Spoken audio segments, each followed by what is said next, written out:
Okay, Gabriel, real nice video, well done. That's the first thing. You have a real nice posture. I hope you can understand my English, or hopefully get this translated, so I'll try and kind of talk a little bit slow.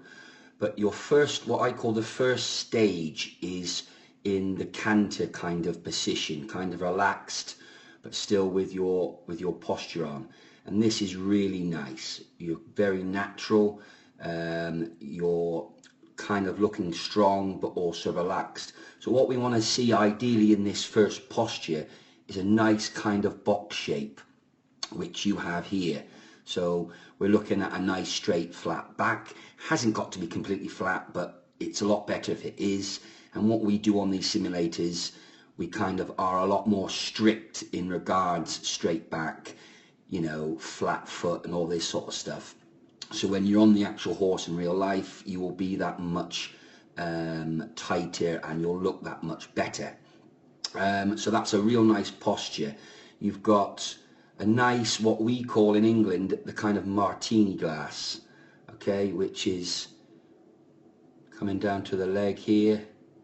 Obviously you've got your flat back here, and if we were to extend this bit here, so it's like a martini glass, okay. And then when we go into the canter, it's great because this is what I call the second stage, okay. The equicizer I actually use is on a spring. It's not motorized, so it is a little bit harder, the one I have. It works the muscles better, but this motorized one is nice, it's good. So in the second stage, excuse me, we then just get the frame that little bit lower. So you're doing kind of the same thing, but you're just bringing your whole framework lower to the horse and kind of around the horse. Also, what I didn't mention in the first stage, which is second in the second stage, which is the same in the second stage, is we want a nice flat foot. And I can't draw it on without, and there you go, you've got a nice flat foot going on, which is really, really good. So going into the second stage, really nice. So then let's look at the pushing. So when you start pushing, we can help you here a lot, and I can show you a separate tutorial video on just how to push better. Look, what you're doing there is good, okay. We've got a nice extension of the arm. When you come back up, it's not too bad, but we can probably have a little bit more space going on. So what we need initially is just a little bit more space that can be used. And the way we do this, and again I can send you a separate tutorial video, is if you widen your bridge being from hand to hand on the reins, and I'll be able to show you this a lot better with a video. And when you do that, what happens is you widen and you use your elbows more. It doesn't mean your elbows are sticking out, but your actual arms are wider apart, and you're therefore, you know, allowed to, it's more possible to get energy in behind the horse. The videos that I'll send you will illustrate this, and it will make a lot more sense. So then we go to the stick action, which is another thing altogether. Again, not too bad, okay. So you spin your stick into the forehand, spin it there, that's nice, that's good, okay, I don't mind that at all. Then you wave, and ideally we want to be waving at least from your foot to kind of up near the horse's head. Some nice long waves. Again, I can send you another video on that. So we'll just rewind back.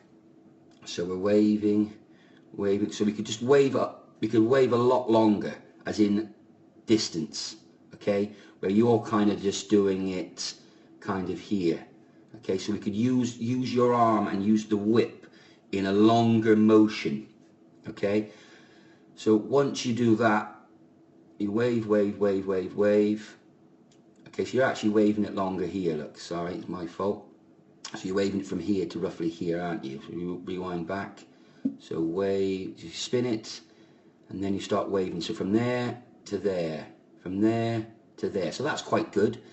But now, when you go to hit, you lift up from here.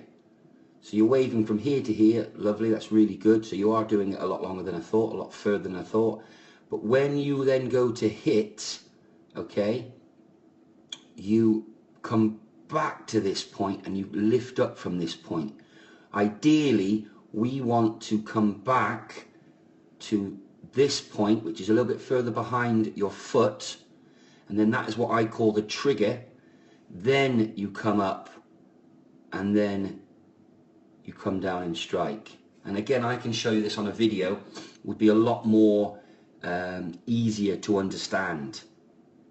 So you're lifting up from this point here and slap. You hit it in the right spot. That's good, brilliant, really good. We have lots of our jockeys hitting here, which we're not allowed to do in our country because of the horse's ribs.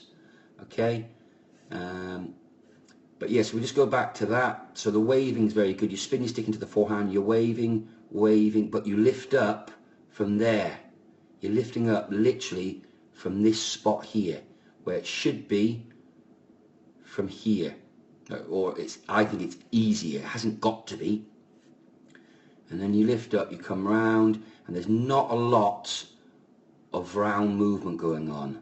There's a lot more energy to create, to get a better kind of effect when you use the stick. You're just coming around and down quite shallow. But overall, Gabriel, really, really good. I'm impressed.